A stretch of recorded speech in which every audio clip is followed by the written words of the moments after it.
Whatever you do, do not look at what's behind me, because although we're here, you're not actually going to be here just yet, but I'm talking to you where you are now, from where we are now, in an attempt at bringing you up to date with where we've been and where we're going to be.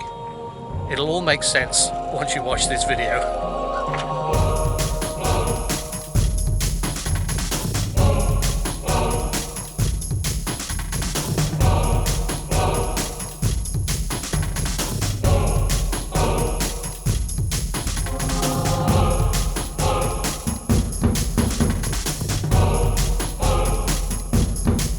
Well, through this winter we've done a lot of work to ABC. We bypassed the turbo. If it is the turbo, I'm just going to ask Aiden to build something, remove the turbo and build some mechanical piece to bypass where the turbo should be, because I'd rather not have one and have all the messing around with having to work with a turbo. Then we decided that we couldn't do that, so we had to get a new turbo and we installed that. Ooh, yes, beautiful. Then of course we had to strip down the top of the engine and recondition all of that. These are the last of the head bolts going in, and Kevin was just saying that there are quite a lot more head bolts than he's usually worked with. It's possibly because it is a turbo engine, so there's a higher compression, which means it needs more bolts to keep everything bolted together. Then there was a problem with the starter motor and the solenoid, which almost caused a fire on board. Battery. Yes. Engine battery. All batteries are off. Off. Give me 5. Try. Stop. Okay. It's not the kind of footage I was expecting to get today. No, right, no. And after all that, we did some preventative maintenance, which hopefully means that we won't run into any mechanical problems during this sailing season in Turkey of 2021. Monday was the day we were due to go back to Aiden's workshop and pick up the alternator, and I have that right here. Looks like a head in a bag, but I can assure you it is an alternator. It's boat jobs today. That's what we're doing. Yeah. Boat jobs. Hey, it's a good day for it though, isn't it? It's a gorgeous day for it. Very little wind, lots of sunshine and not a cloud in the sky. And one of the things, or several of the things we're going to be doing today is... Well, bringing down the head sail. Yep, head sail's got to come down. We've noticed that there is a little bit of a stitching job that needs done. And as my grandmother used to say, a stitch in time saves 9.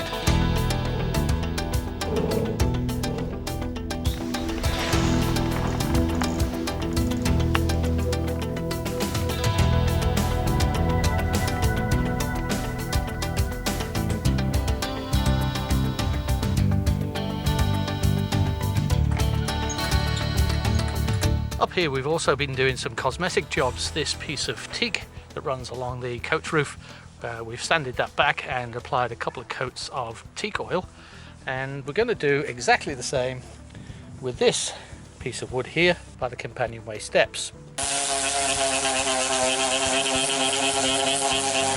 Meanwhile, I'm going to get started on polishing the stainless steel. We installed this handy dandy 5 volt 2.1 amp double USB outlet on the navigation pedestal. We installed this LED light to illuminate the cockpit table. It's quite bright. Great thing is, it's also dimmable. We had a brand new wooden mount made for the outboard engine, and that is now firmly attached with 3 very big bolts to the davits stainless steel. We installed 2 of the Sirocco 12 volt electric fans, and these are really good because not only do they run at 1 speed, 2 speeds and 3 speeds, these fans also have a timer, so you can set it for 30 minutes, 60 minutes, 90 minutes or 120 minutes, and then you can put them on just before you go to bed. Here at the nav station we've also had a tidy up and an upgrade. We've removed the totally useless radar screen and an old GPS positioning unit that was never actually functioned since we bought the boat, and we've installed a couple of USB outlets. In fact, we've installed 2, 4, 6, 7 USB outlets, which lets us charge things up quite easily. Our first planned departure date from Cache Marina was Monday the 15th of March, but the wind gods had other plans and they threw a big load of wind at us from the east, which not only brought a lot of rain for days on end, it also brought a lot of the Saharan red dust rain with it, and everything got coated in a red cluggy dust. So we waited. A week later we rescheduled our departure for Monday the 22nd of March, and then the wind gods thought, well, I think you've had enough of that wind from the east. Let's bring some wind from the north because we know that's the direction that you want to go. And they did. And it blew for days. And in fact, at one point, we actually had a gust up to 70 knots in the marina at Cache. And the sustained wind was averaging 35 to 40 knots. Finally, on Saturday the 27th of March, the wind gods thought, we'll give these people a break. We'd got everything on the boat prepared and we were good to go. We slipped the lines and headed northwest in the direction of Marmaris. But we'll tell you all about that a little bit later on.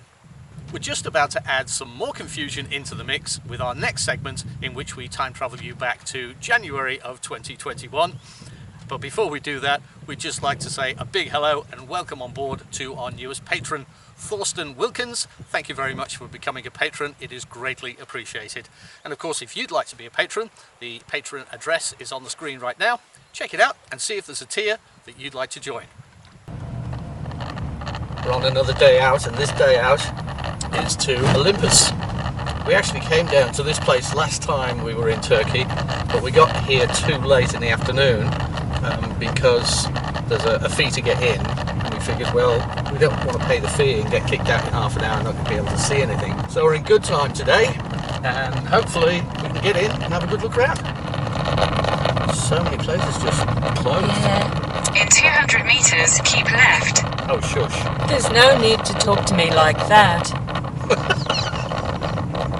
Keep left. Keep Can we left, park on the... Oh, no, we can't across park. the river. No, we can't do that. It's too stony. How are we going to get... I'm going to have a look. Okay. Oh, hang on, because that's quite deep. But there looks to be a footbridge there, so we could park there and get the footbridge across, because that looks too deep for that little car. Look, I'm not feeling good about that. What do you reckon, Kev? Would you do it? In that car. Yeah, let's watch this car do it.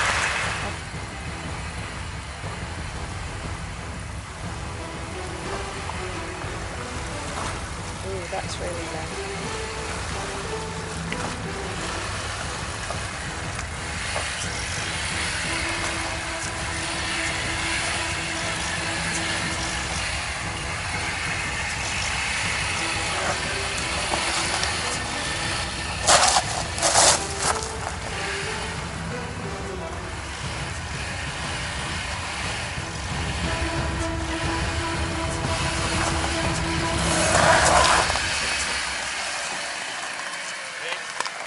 The vote from me is no. Kev? No. Baz? Oh, all right then. Let's go to the footbridge. It's got a nice little bill from 2 Yeah, I know. So this is the only way through? Yeah. This is the only road. Right. Okay, let's park somewhere. Look how they have chickens just like roaming around. As you've seen, we've got our mate Kev with us today. Let's go over the bridge. What did that sign say? Only one person passes at the time. Oh, stop it. Oh. Okay.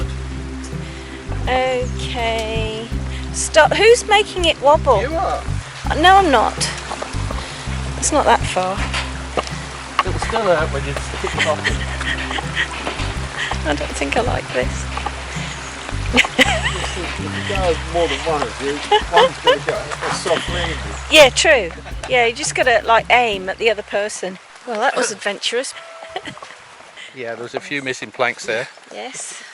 A few planks short of a bridge. Yes. So we're on a real adventure, aren't we?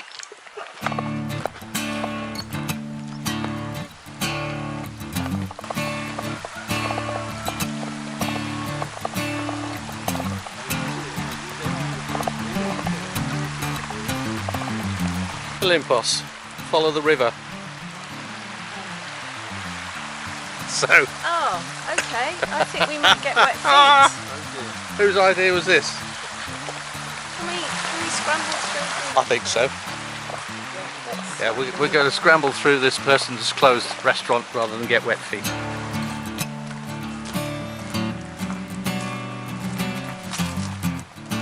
You don't even know how far it is to walk. Good job we brought sandwiches. So that was our proposed river crossing entrance point, which would bring us out here onto this wonderfully Turkish paved road. Onwards. Ever since I've got back to Turkey, I've been looking for a place that does gozleme, and gozleme is like a big pancake thing that gets cooked on this domed hot plate.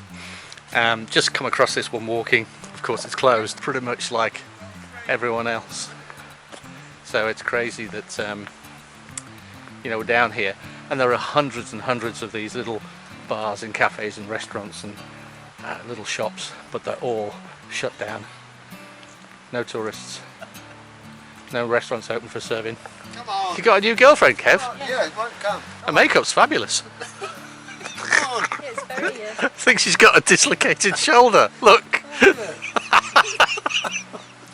No good Don't know your own straight. shoulder. Well, surprisingly enough, it's open even in winter, and it's January the 7th. There's nobody here apart from us, so we've got the place to ourselves, and we've got our museum card which we can use to get in without having to pay an extra fee here. So the archaeological data is a city wall which dates to 300 BC, so 2,300 years old is the oldest bit in this city. It carries on from there, and it's been again ruled and taken over by so many different people and control groups. Let's go and have a look. There's a great overhead view of what's called the entrance complex on the main street of the northern city, extending east-west.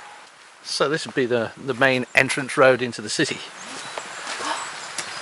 I'm going to the butcher's first. Okay, get me a pound of sausages.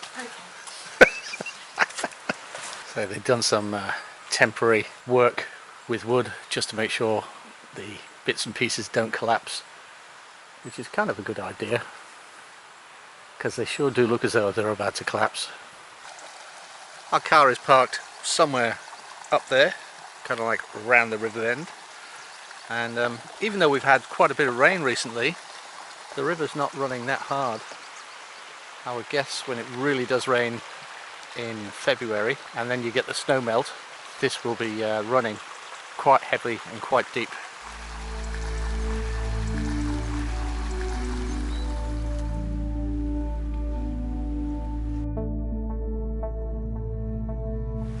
This wall that I'm standing on here, you can see how thick it is, and over on the other side of the river there's a corresponding wall, and that's equally as thick, and it's still got its capstones on it. And then behind that is probably some sort of walkway leading to whatever building that was down there. And as you can see, we're so close to the beach where the river runs out and meets the sea. And there's some interesting structures further on, so let's take a look. The Bishop's Palace, and as you can see, it's quite a big structure. And I like the way they give you the overhead aerial shot and then give you computer generated image of how it would look if it was all still intact. It's a large place for just a bishop to live. I'm joking. Unfortunately, they are still excavating the Bishop's Palace remains and ruins, and we're not allowed to go in there, but I think we can get a closer look. Ah yeah, see, there's a big red crane that they're moving all the blocks around. But the size of that entryway over there, and that's quite some distance from where I am, says that this place was absolutely monumental. Not bad for a bishop's house. This jumbled collection of stones in the river are all that remains of a bridge that's crossed the river between the two divided halves of the city. You can see where the bridge would have finished over there, and here is where it would have sort of arrived here. The original bridge built by the Romans was destroyed by an earthquake, and then they had to hastily rebuild it because obviously their city was divided. That's why it looks so odd with the different construction methods. But you can see, just like modern day bridges, they've made the upstream portion into a pointed shape so that the water flows around it. They haven't just built a brick wall for it to come flat on. They've thought about that, and that's still a construction method they use today. We're nearly at the beach now, and just before we get there, there's a couple of tombs that have been put here. This one's quite interesting because it's got a boat carved into the base, lots of writing on it. Inscribed on the tomb with the ship on the bottom are 4 lines which read, "The ship is anchored at its last harbour, never more to depart, for no aid is now forthcoming from either wind or sunlight. Captain Eudemos, taking leave of the light-bearing dawn, was buried there, and his ship, with its lifespan short as a day, like a broken wave." On the bottom of the epigram is a ship depicted from the side in relief, and on its stern is the reclining figure of a half-naked woman, a true sailor.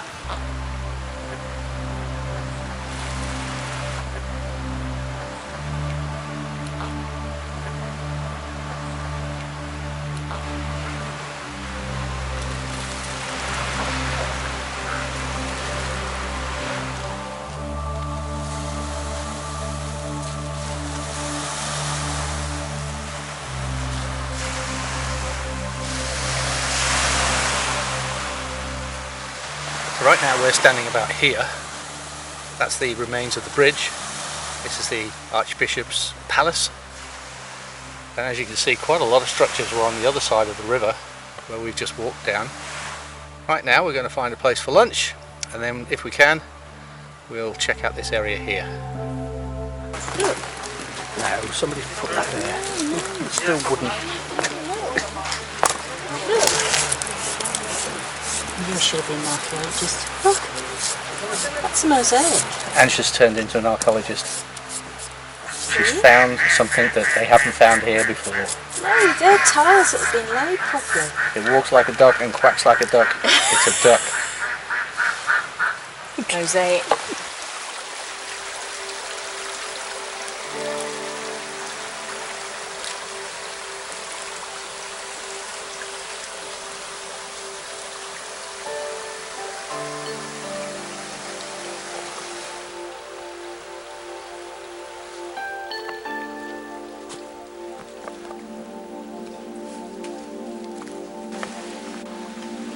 Not bad as a final resting place.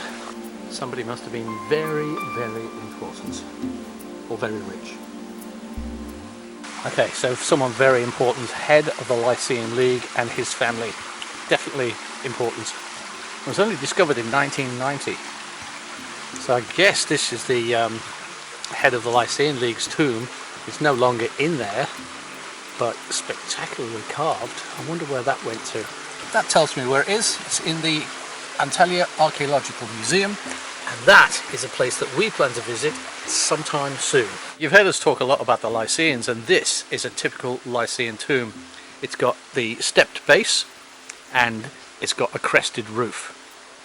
And this one is quite clever. It's got a false doorway around this side here, and the actual burial chamber is down below, so they will put the body of the person in below, place this big thing on top, and then put the roof on. That's a lot of weight if you want to get in to there. So when we see tombs that have been broken into through the side, which is not as thick as you would think, they've still got to break through that thick base to get to the actual buried person, or somehow manage to get this moved off the base. Very clever. A lot of this place is still sort of like covered in by overgrown vegetation, so you just find these little paths and you wander your way through and you come across all sorts of stuff. That's a bit disappointing. The path comes to here where it's fenced off, and it says that up at the top is the Acropolis, and we can't get to it. We get fleeting glimpses of it through the vegetation, but we just can't get to it. There's a path up here, guys. Ooh, let's follow the naughty girl. Should have brought a Sherpa.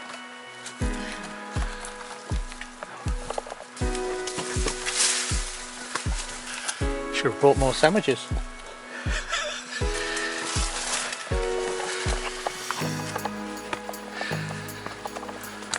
Is this the tradesman's entrance? Wow, look at these. Cute.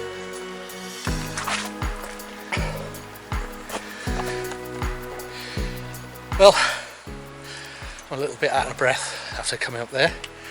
It's very difficult climbing with a camera, but well worth it when you get up here. Look at this view. And this is the wall that I was filming from below, part of the Acropolis. And what I'm going to do is I'm going to leave my bag here and see if I can climb a bit higher.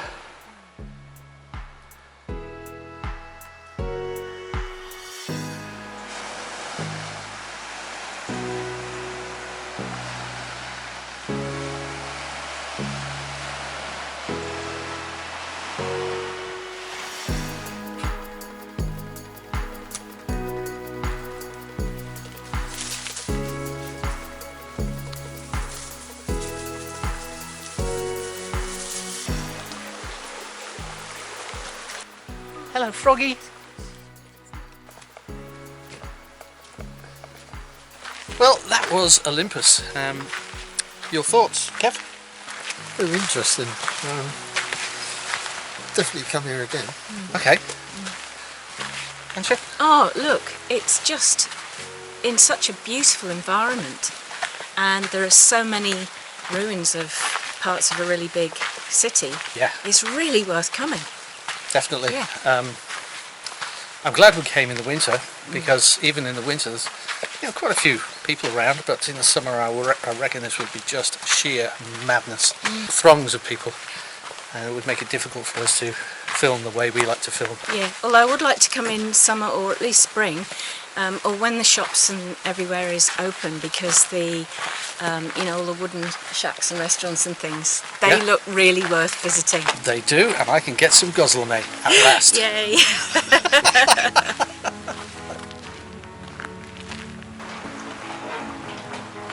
That's an experience.